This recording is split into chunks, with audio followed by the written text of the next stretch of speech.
What the hell are you doing? Take that uniform off right now. The Kensingtons are refined people. Those folks out there aren't like us, and you do not have the right to turn your brother's wedding into a circus act. The military is an embarrassment, Lola. Just for once, put on this silk dress and blend in with the crowd. I'm Lola, 32 years old, captain in the United States Marine Corps. I swallowed the humiliation to keep the peace for 10 years. But standing in that narrow hallway, watching my own mother spit on the lives of my fallen brothers and sisters, I realized I couldn't hide for another second. She had no idea who was actually sitting out there in that banquet hall. And honestly, neither did I. What happened when I finally walked through those doors is something I'll carry with me for the rest of my life. Welcome to Family Honor Stories, where the outcasts of the family prove the power of the truth. If you're craving a quiet, razor-sharp comeback, stick around. Drop a comment telling me where you're listening from, hit like, and subscribe to the channel. Because the truth in today's episode is going to shatter every limit you have. 2 days before that hallway clash, the seed of the betrayal was planted. My childhood bedroom smelled like cheap carnation room spray. It was a synthetic, choking floral scent meant to cover up the stale air of a room that hadn't been lived in for years. I stood near the window, my posture rigid, watching the dust motes drift in the dull afternoon light. Evelyn, I stopped calling her mom a long time ago, in my head walked in. She didn't look at me. Her eyes darted everywhere else, the peeling wallpaper, the dusty baseboards, anywhere but my face. Over her forearm hung a dress, navy blue silk, expensive, slick. It caught the light shimmering with a fake, lifeless sheen. She walked over and laid it across my faded quilt. She smoothed out a non-existent wrinkle, treating the fabric like a sacred offering, or a sacrificial lamb. The Kensingtons are a very refined family, Lola, she said. Her voice was soft, razor soft, the kind of calculated tone a hostage negotiator uses to talk someone off a ledge. A military uniform is just, it's jarring. People will stare. They won't know what to do with you. Just wear the navy silk. For once, blend in with the crowd.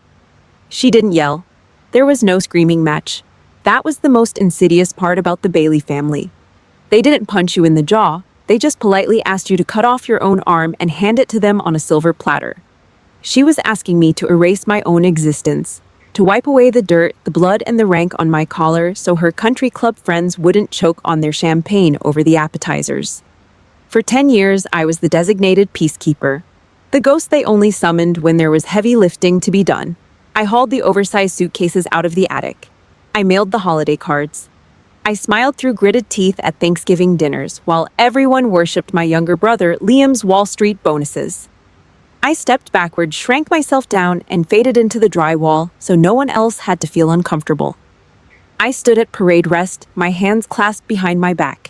My eyes shifted from the closet door where my dress blues hung safely inside a heavy black garment bag to the limp pile of silk on the mattress, the midnight blue wool of my uniform, the sharp, unforgiving creases, the blood-red piping. It demanded respect. It commanded space.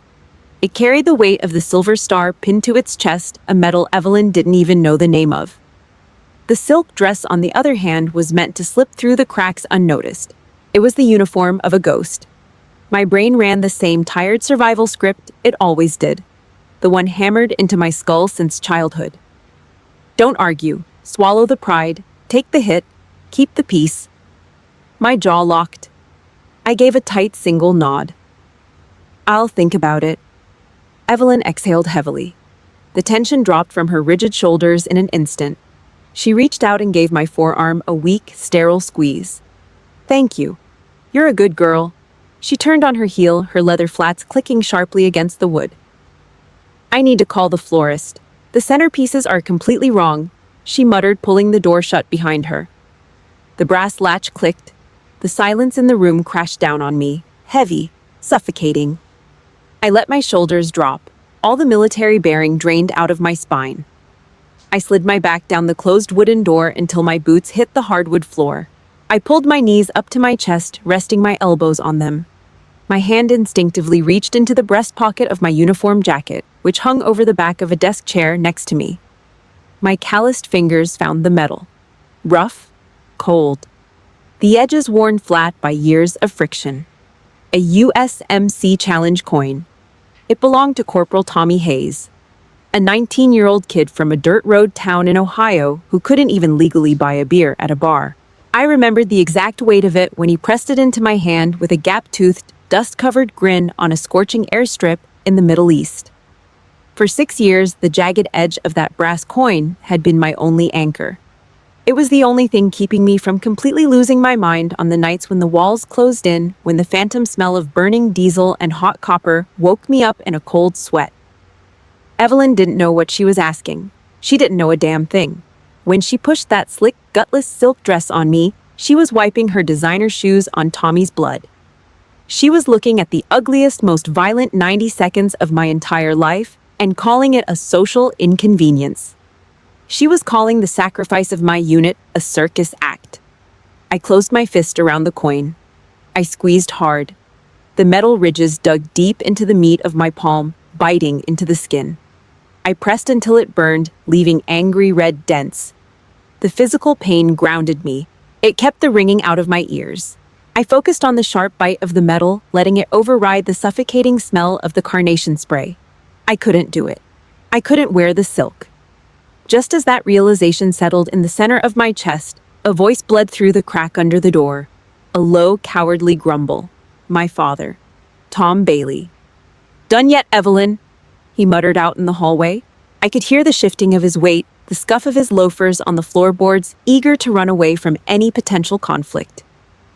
"Let's go down. Just leave her be." That voice, that thick, spineless tone of a man who always looked the other way. Evelyn was the one who fired the bullets, but Tom was the one who handed her the gun and then covered his eyes. His passive complicity always hurt worse than her active hostility. My breath caught in my throat. My fingers froze around the coin. The floorboards under me didn't feel like a quiet suburban house anymore. That cowardly sound acted like a tripwire. My brain violently snapped backward, pulled under by an undertow I couldn't fight. It dragged me out of the present, away from the silk dress and the wedding prep, and slammed me straight into a crisp autumn afternoon. I was 24 years old again, lying face down on my old bedroom rug, and the kitchen vent was rattling. That spineless muttering from the hallway. "Leave her be." It didn't just hang in the stale air of the hotel room. It grabbed me by the throat and dragged me backward. Because that wasn't the first time Evelyn demanded I disappear. And it wasn't the first time Tom Bailey stared at his shoes and let her do it. To understand the weight of that navy silk dress, you have to understand the decade of dirt they shoveled over my name. I was 18. I stood in front of the cracked bathroom mirror and hacked off my shoulder-length hair with a pair of kitchen shears. I didn't care that the edges were jagged, I just needed it off. I shoved 3 pairs of jeans and some plain t-shirts into a faded green canvas duffel bag. The zipper snagged, but I forced it shut. That morning, I stood behind the cheap vinyl blinds in the living room. The morning dew was still heavy on the grass. Through the cracked window, I heard Evelyn talking to Mrs. Gable over the rotting wooden fence separating our yards. "Oh, Lola," Evelyn said, her voice dripping with that fake, sugary suburban hum. "She's just taking some time to figure herself out. You know how teenagers are. She needs to get away for a bit." I stood there gripping the canvas strap until my knuckles turned white. Marine Corps. 2 words. She couldn't bring herself to say them. In her cul-de-sac world of golf handicaps and leased luxury cars, enlisting in the military wasn't an honorable choice. It was a failure. It was the dirty little secret of a kid who couldn't get into an Ivy League school. She treated my oath to the United States government like a venereal disease that needed to be hushed up. I pushed the front door open. The hinges whined. I walked down the concrete driveway, the heavy boots scraping against the pavement. I didn't look back. And there was no goodbye hug waiting for me on the porch, just the heavy hollow slam of the screen door closing. 4 years later, I was 22. The gymnasium smelled like floor wax and nervous sweat. It was commissioning day, the day I officially pinned on the rank of a military officer. Around me, the room was a chaotic mess of cheering families, fathers slapping their sons on the back, mothers crying into their daughters' shoulders, pinning gold bars onto their crisp uniforms. Flashbulbs going off. I stood at the edge of the bleachers, spine perfectly straight, shoulders squared. My eyes were locked dead ahead on the back row. 3 beige plastic folding chairs. Empty. Cold. I reached into the pocket of my uniform trousers and pulled out my phone. The screen glared under the harsh fluorescent lights. One new text message. Charity luncheon ran late. Dad had to drive Liam up for his college tour. Do your best. No phone call. No apology. Just a dry text sandwiched between automated alerts. I stared at the pixels until they blurred. I bit down on the inside of my bottom lip. Hard. I kept biting until the skin broke and the warm metallic taste of copper flooded my mouth. I swallowed the blood. I swallowed the humiliation. I shoved the phone back into my pocket, squared my shoulders again, and learned right then and there how to clap for myself. Because if I didn't, Liam would take all the applause anyway. Liam, the golden child. The Bailey family's solid gold investment. While I was low-crawling through mud trenches and sleeping in dirt, Liam was getting his finance degree. He went straight to Wall Street. I remember the Thanksgiving he brought home his first Rolex. He unclipped the heavy steel band and set it on the dining room table next to the roasted turkey. Evelyn gasped. She actually started crying. Real tears. She picked up that watch and stroked the glass face like she was holding a holy relic. A year later, I came home on leave. I brought my first commendation medal. I didn't want a parade, I just wanted them to see it. Evelyn took the small velvet-lined box from my hands. She didn't open it. She just looked at the dark casing, frowned slightly, and walked over to the kitchen counter. "It'll just gather dust out here on the shelf," she muttered. She opened the junk drawer, the one stuffed with expired coupons, dead batteries, and past-due water bills. She shoved the velvet box all the way to the back, slamming the drawer shut with her hip. But the deepest cut didn't come from a drawer. It came from a vent. I was 24. Home for a mandatory 72-hour leave. I was lying face down on the scratchy carpet of my old bedroom, exhausted, staring at the dust bunnies under the baseboard. My ear was resting inches from the metal HVAC vent that connected straight down to the kitchen. The fan was off. The metal carried the sound perfectly. "It's a complete embarrassment, Tom." Evelyn's voice echoed up the tin chute. Sharp, vicious. "I can't even talk about her at the club, the military. It's a reckless, stupid mistake. She threw her life away." I stopped breathing. The carpet fibers pressed into my cheek. I waited. I waited for my father to slam his fist down on the granite island. I waited for him to roar. To tell his wife to shut her mouth. To defend the daughter who was bleeding for her country. I needed him to be a man, just this once. Down in the kitchen, a chair scraped against the tile. Then came a low throat clearing. "Pass the salt," Tom said. That was it. 3 words. Pass the salt. He traded my dignity for a quiet dinner. If you've ever had a parent completely abandon you just to keep the peace with a toxic partner, you know exactly how that silence feels. Drop a yes in the comments if you've survived being the family scapegoat. Hit the like button and subscribe to the channel. Let me know I'm not the only one who had to build a spine from scratch. Lying on the floor of my hotel room in the present day, the memory of that rattling kitchen vent was so loud it made my temples throb. Pass the salt. Suddenly the phantom sound of the vent was violently ripped away. Knock. Knock. Knock. 3 sharp, impatient raps on my hotel room door. I blinked, the cold reality of the present rushing back into my lungs. The voice that followed from the hallway didn't belong to my father. It was younger, smoother, entitled. "Lola, open up. We need to talk about your outfit." I unbolted the door and pulled it open. Liam stood in the hallway, checking his reflection in the glass of a framed landscape painting.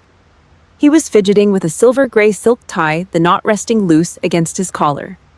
He smelled like expensive cologne and old money arrogance. He looked me up and down. His eyes caught on my standard-issue combat boots, and his upper lip curled in a quick, ugly sneer. "You know the Kensingtons are pretty stylish," he said. His voice had that slick, practiced Wall Street cadence. "I just don't want your outfit to be a whole thing tomorrow. Keep a low profile, just be normal for one day. For me. I looked at my little brother, the golden boy with soft hands who had never taken a swing at anything harder than a golf ball. I stared into his eyes, feeling the last drop of hope for him evaporate. Do you have any idea what I actually do out there? I asked. My voice was low, scraping the bottom of my throat. He blinked. He gave a half shrug, completely unbothered. Sure, marine stuff. Marine stuff. That was his summary. That was how he categorized men bleeding out in the sand medevac choppers, screaming through the night, and flag-draped transfer cases on a tarmac. Marine stuff. I stared at him until he shifted his weight, uncomfortable under the dead flat look in my eyes. I didn't say a word. I just closed the door in his face. 2 hours later, we were standing in the lobby of the Kensington Family's Country Club. The air conditioning was cranked so high the vents hissed, but the room still felt suffocating. It smelled like lemon polish on the mahogany banisters, gin martinis, and the kind of expensive perfume that gives you a headache. Evelyn floated across the Persian rugs in a tailored designer dress. She had a death grip on Liam's bicep, parading him around a group of older, tuxedo-clad men and women dripping in pearls. I stayed 2 paces behind. The designated shadow, the hired help. An older woman with a face pulled tight by surgery looked past Evelyn's shoulder. Her eyes landed on me, narrowing slightly at my plain slacks and boots. "And who is this? Your daughter?" Evelyn didn't miss a beat. She stepped sideways, physically blocking me from the woman's direct line of sight. "Oh, that's Lola." She laughed, a high grating sound. "She's just resting right now, taking a break between jobs. She hasn't quite found her direction yet." Underneath the edge of a tall cocktail table, Evelyn's hand shot out. Her lacquered fingernails dug deep into the flesh of my ribs, a sharp, punishing pinch that twisted the skin. "Keep your mouth shut." I didn't flinch. I locked my jaw. I stared at the condensation dripping down the side of the woman's glass, feeling the bruise form under my shirt. The family lunch that followed was a masterclass in psychological butchery. They seated us at a long oval table overlooking the 18th hole of the golf course. Crystal water glasses clinked sharply every time a waiter in a white vest refilled them. The sound was like tiny ice picks tapping against my skull. I sat near the end, pushed toward the kitchen doors. A plate of raw oysters on the half-shell sat in front of me. The smell of ocean brine and iron hit the back of my throat. The slick, gray meat sat in puddles of cloudy liquid. It made my stomach turn. I pushed the plate an inch away. Aunt Brenda sat across from me. She was aggressively chewing on a mouthful of vinaigrette-soaked arugula. She smacked her lips, swallowing loudly before pointing her heavy silver fork directly at my chest. "Is the military cutting the food budget these days?" She asked, her voice intentionally loud enough to carry over the table's chatter. "You look terrible, Lola. Too skinny, sickly almost. It's not a good look for a woman your age." Down the table, my uncle snorted into his napkin, shaking his head. "Well, what do you expect, Brenda? Maybe it's time she grew up and got a real job. Give her parents a break. Evelyn worries sick about her having no future." It was a firing squad masquerading as polite conversation. They lobbed stones one by one, trying to crush whatever self-respect I had left. They didn't ask where I'd been. They didn't ask what I'd survived. My life, my rank, my survival. It was all just a punchline for their afternoon entertainment. I looked at the head of the table. Evelyn was sipping a glass of dry champagne. She didn't say a word to stop them. She didn't have to. The corners of her mouth were turned up in a slow, satisfied smirk. The family was doing exactly what she wanted. They were doing her dirty work, reinforcing her narrative, keeping the failures securely in her place. I didn't argue. I didn't defend myself. I sat perfectly still. My back was straight 2 inches off the cushioned back of the chair. My eyes went into intel mode. I stopped seeing them as family and started reading the room like a hostile environment. I noted the smug rise and fall of my uncle's chest, the fake theatrical concern wrinkling Brenda's forehead, the rhythmic tapping of Liam's thumb against his phone screen. Then my eyes stopped scanning. Near the corner of the table, past Evelyn's champagne flute, sat Aunt Clara. She hadn't touched her food. Her plate of roasted chicken was completely full. Her hands were resting in her lap, hidden beneath the heavy white tablecloth out of Evelyn's sightline. But from my angle, I saw them. Clara was gripping a white linen napkin so hard her knuckles were bone white. The fabric was twisted into a tight, strained knot, her fingers trembling slightly. She looked up. Her eyes cut through the noise of the table and met mine. There was no mockery in Clara's face, no fake concern, only a quiet, burning disgust, a silent, helpless outrage. She held my gaze for 3 long seconds. It wasn't pity, it was a warning. She was communicating something she was too terrified of Evelyn to say out loud. Then, hearing Evelyn shift in her seat at the head of the table, Clara panicked. She quickly dropped her chin, staring down at her lap like a frightened dog avoiding a rolled-up newspaper. The air around the table suddenly shifted. It felt thick, heavier than just the usual family insults. Something else was happening here. I placed my napkin on the table. I smoothed the edges until the fabric was folded into a perfect, crisp square. I pushed my chair back. The wooden legs scraped harshly against the tile floor, cutting through Brenda's laughter. "Excuse me," I said. My voice was dead flat.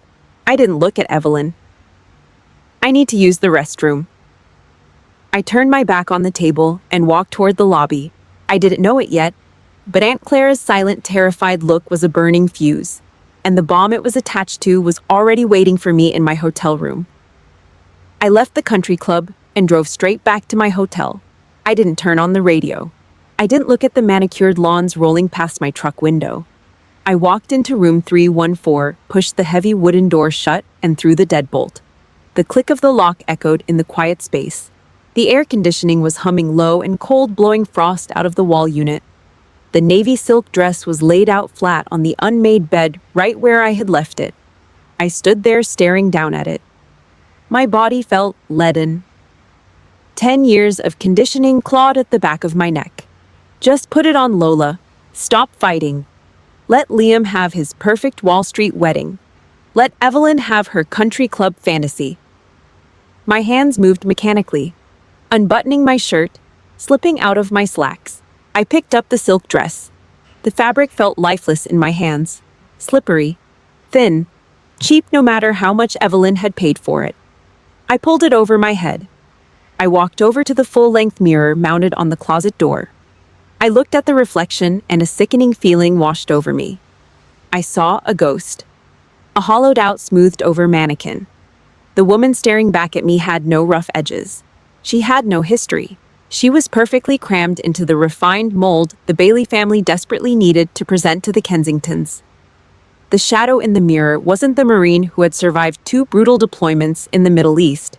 It was the obedient, invisible daughter, the one who could be safely tucked away at a back table so she wouldn't ruin the appetizers. I reached around to my back, my fingers finding the cold metal of the zipper. I was one pull away from surrender, one zip away from officially signing off on my own erasure. But my hand stopped mid-air. The temperature in the hotel room suddenly dropped. The air felt like it was sucked straight out of my lungs. The faint smell of hotel bleach and lavender detergent vanished. It was replaced by copper, hot copper, and the sharp, biting stench of burning diesel fuel and cordite. The hum of the air conditioner faded out. The silence was ripped apart by the deafening, bone-rattling scream of an up-armored Humvee rolling over into a ditch. Metal tearing, tires shredding. My vision tunneled. I wasn't looking at a silk dress anymore. I was looking at the ribbed metal floor of a troop transport, a 90-second ambush. That's all it was. A minute and a half of pure concentrated hell on a dirt road that didn't even have a name. The slick feeling on my hands wasn't silk. It was thick, warm, and sticky. It was seeping through the gaps in my fingers as I pressed down, putting all my body weight into the chest of the Marine beneath me, trying to plug a hole that couldn't be plugged. "Stay with me," I heard my own voice screaming over the gunfire. Rough, shredded. 4 of us went out on that patrol. 3 of us dragged ourselves back inside the wire. Tommy didn't. Tommy Hayes, 19 years old. Just a kid from Ohio who missed his mom's meatloaf and kept a crumpled photo of his golden retriever taped to the inside of his helmet. Family. Evelyn threw that word around like a weapon. She used it to manipulate, to silence, to control. She thought family meant the people who sat around a table chewing on arugula and tearing you apart for sport. She was wrong.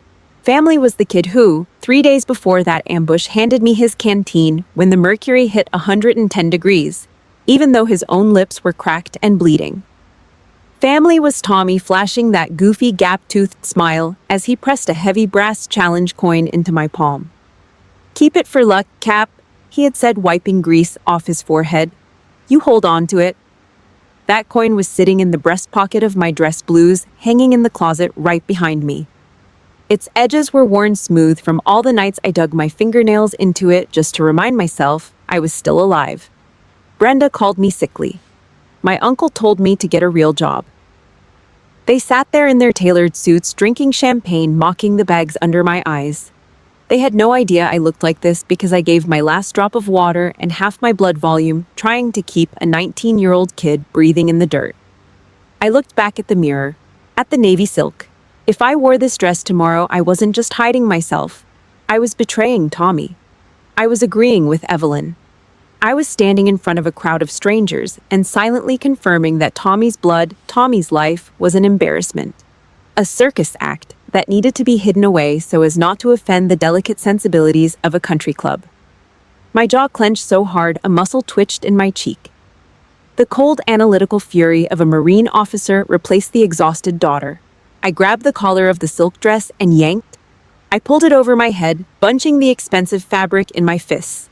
I didn't fold it. I didn't hang it up.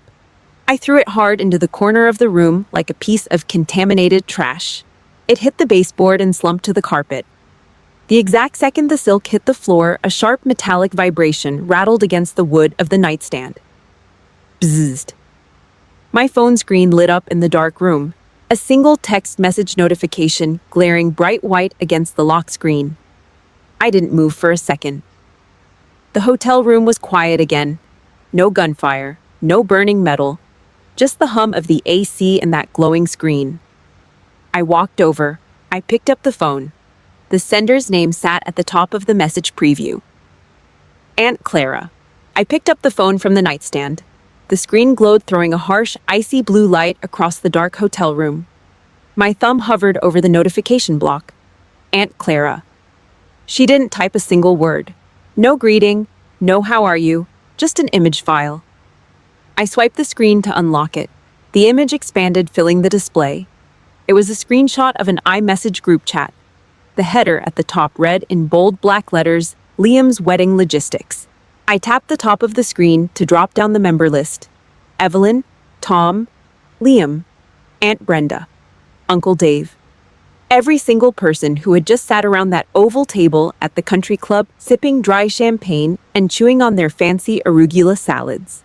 There was only one person missing from the list. Me. They had a shadow channel, a backroom communications line set up specifically to manage my existence. My stomach turned to heavy lead. The cold air from the wall AC unit suddenly felt like it was seeping straight into my marrow. I pinched the screen with 2 fingers, zooming in on the timestamp of the first message. 11:40 a.m., right in the middle of lunch. Right when Brenda was pointing her silver fork at my chest, calling me sickly and too skinny. Evelyn had been typing away under the heavy mahogany table the entire time. I read my mother's text. The words were stark, burning into my retinas. "Please make sure nobody encourages Lola to wear her uniform tomorrow. The Kensingtons are extremely refined people, and it would be a complete humiliation for this family." I told the venue to seat her at table 9, right by the kitchen swinging doors. The military is an embarrassment. I will not let her turn Liam's wedding into a circus act. A circus act. I stared at the phrase. My brain processed it with a strange, detached clinical precision. She equated a United States Marine Corps officer's uniform, the heavy wool cloth I wore while pulling bleeding men out of burning wreckage, to a clown suit. And table 9.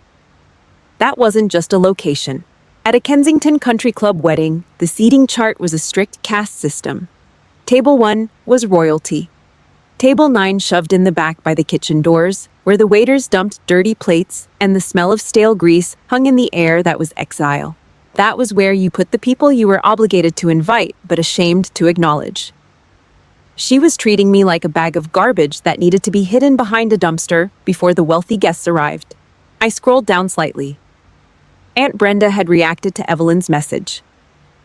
A small gray haha bubble hovered over the text. The woman who just feigned concern about my weight and my future was laughing at my demotion to the kitchen doors. Below that, Liam's reply. Short, callous. Whatever you say, Mom. Just keep her out of the main photos. Don't need her ruining the vibe. They weren't a family, they were a pack of scavengers. I was standing in the middle of a slaughterhouse, and they were methodically picking my bones clean, coordinating the dissection in real time over a group chat. But the bullet that finally shattered my chest didn't come from Evelyn or Brenda or my entitled little Wall Street brother.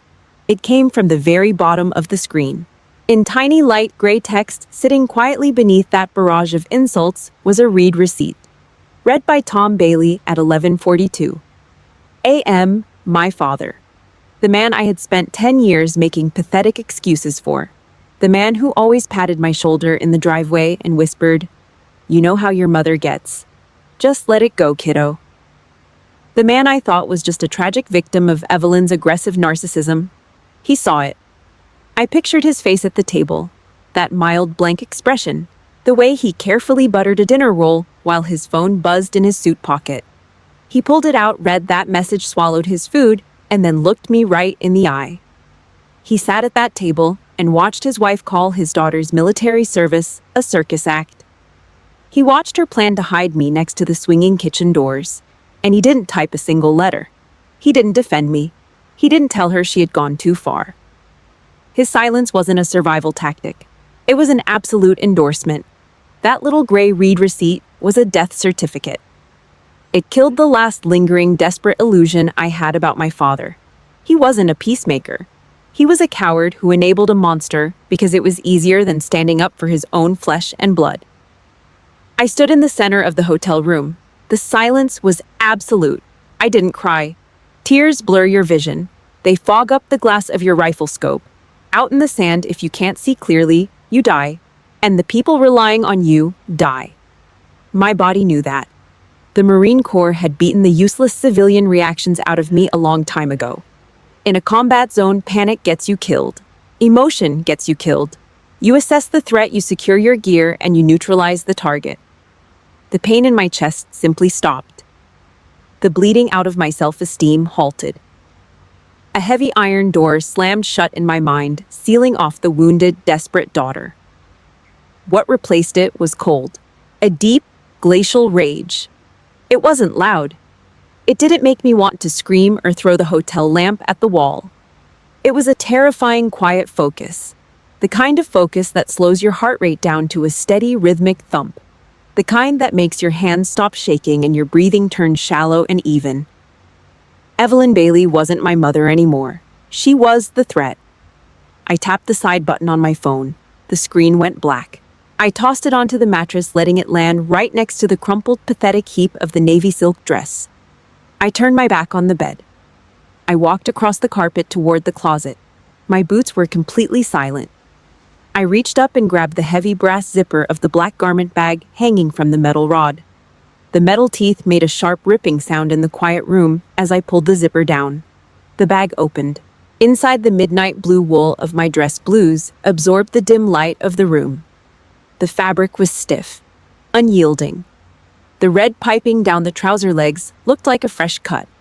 And there, pinned precisely centered on the breast of the jacket, the silver star caught a faint glint of light from the window. Lola Bailey, the invisible scapegoat, died right there in room 314. I reached out, my calloused fingers brushing the cold metal of the metal. I am Captain Lola Bailey, and this war has just begun.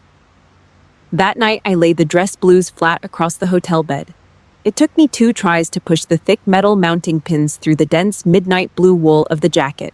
The fabric fought back. My hands were shaking. Not because I was scared of Evelyn Bailey, not because I gave a damn about the Kensingtons or their country club. I was shaking because of the sheer gravity of the metal in my palm. Pinning that silver star to my chest meant pulling Tommy's ghost into the room with me. It meant carrying the weight of a 19-year-old kid who never got to come home. The next morning, I gave my brother a pass. During the hour-long church ceremony, I sat in the very last pew, practically hugging the back wall. I wore a plain charcoal gray blazer and dark slacks. Civilian camouflage. I kept my head down, staring at the scuff marks on the toes of my boots. Up at the altar, under the stained glass, Liam recited his vows. Evelyn sat in the front row, dabbing at her dry eyes with a tissue, playing the role of the perfect, overcome mother. I watched them. Liam was a selfish, entitled kid who let his mother treat me like dirt just so his trust fund stayed intact. But he was still my brother. I loved him enough to give him 45 minutes of uninterrupted peace. I gave him a flawless, picture-perfect ceremony. But my grace expired the second we left that church.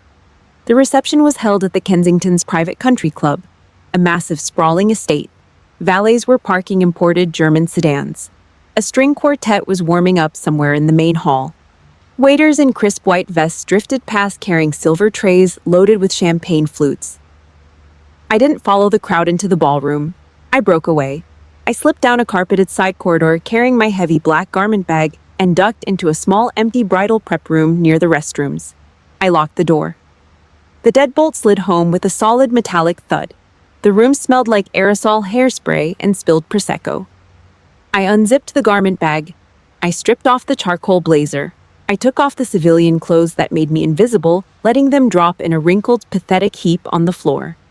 I pulled on the uniform. The stiff, high collar snapped shut against my throat, physically forcing my chin up. I fastened the brass buttons down the front of the jacket, the heavy wool pulling my spine into perfect, rigid alignment. I pulled the white cotton gloves over my hands. I smoothed out every single wrinkle over my knuckles, pulling the fabric drum tight. I adjusted the belt. I squared my cover under my arm. I looked in the vanity mirror. The yellow light of the chandelier bounced off the rows of colored ribbons and the silver star resting directly over my heart. It was cold. It was severe. It was exactly who I was. I brushed a microscopic piece of lint off my shoulder. I took a slow, measured breath. It was time to go find Table 9. My white-gloved hand was 2 inches from the brass doorknob when it violently twisted from the outside. The door shoved inward, scraping hard against the thick carpet. Evelyn launched herself into the room. She stopped dead in her tracks, her eyes locked on the midnight blue wool. All the color drained out of her face in a split second, leaving her looking like a wax figure. Then a dark, blotchy red flushed up her neck, settling hot in her cheeks. Pure, unadulterated panic. She lunged backward, slamming the heavy wooden door shut and pressing her spine against it as if she could physically hold back the reality of my existence from spilling out into the hallway. "What the hell are you doing?" she hissed. Her voice was a frantic, venomous whisper. Her manicured fingers clawed at the empty air between us. "Take that off. Take it off right now." I stood at attention. I didn't say a word. I just stared at her. "You are not doing this to me." She spat, her chest heaving. The heavy synthetic scent of her expensive perfume filled the small room, thick and suffocating. "I told you, the Kensingtons are refined people. Those folks out there aren't like us. You do not have the right to humiliate this family. You do not have the right to turn your brother's wedding into a circus act." She reached out her fingers, hooking like claws, trying to grab the lapel of my jacket. She wanted to physically rip the uniform off my body. I swatted her hand away. It was a sharp military block, hard enough to sting. She recoiled, grabbing her wrist, her mouth dropping open in shock. She was playing her final card, the ultimate narcissistic guilt trip. She was betting the house that 10 years of conditioning would kick in. She expected me to shrink. She expected my shoulders to drop. She expected me to apologize, strip off the wool, and go beg a waiter for a spare apron to hide in. She thought I would protect her fake, fragile suburban world at the cost of my own soul. I took a step forward. The heavy heel of my combat boot cracked against the hardwood edge of the floor. Evelyn flinched. She pressed harder against the door. I didn't yell. I didn't scream. I didn't launch into a tearful explanation about Tommy or the ambush or the group chat I had seen on Clara's phone. Explanations are for people who need permission to exist. I didn't need hers anymore. I closed the distance between us. I looked down into her wide, erratic eyes. My voice was low, flat, as cold as a rifle barrel in December. "Mom," I said, "I am not an embarrassment. She opened her mouth to argue, her hand gripping the brass doorknob tightly behind her back to block my exit. I didn't let her speak. I reached out with my left hand. I clamped my fingers over her forearm, right over the expensive silk of her designer sleeve, and shoved her to the side. Hard. She stumbled in her high heels, hitting the edge of a velvet vanity chair. My right hand, wrapped in perfectly smooth white cotton, closed over the brass knob. I twisted it until the latch clicked. I pushed the door open, stepping out of the shadows and walking straight into the blinding light of the main hall. I stepped out of the narrow carpeted hallway and crossed the threshold into the main banquet hall. The light was blinding. A massive tiered crystal chandelier hung from the vaulted ceiling, throwing a warm golden glow over 150 people. It was a sea of black tie wealth, custom-tailored tuxedos, floor-length designer gowns, waiters weaving through the crowd holding silver trays of champagne. 10 years of psychological conditioning is a hard habit to break. Even with the midnight blue wool of the Marine Corps wrapped around my shoulders and a silver star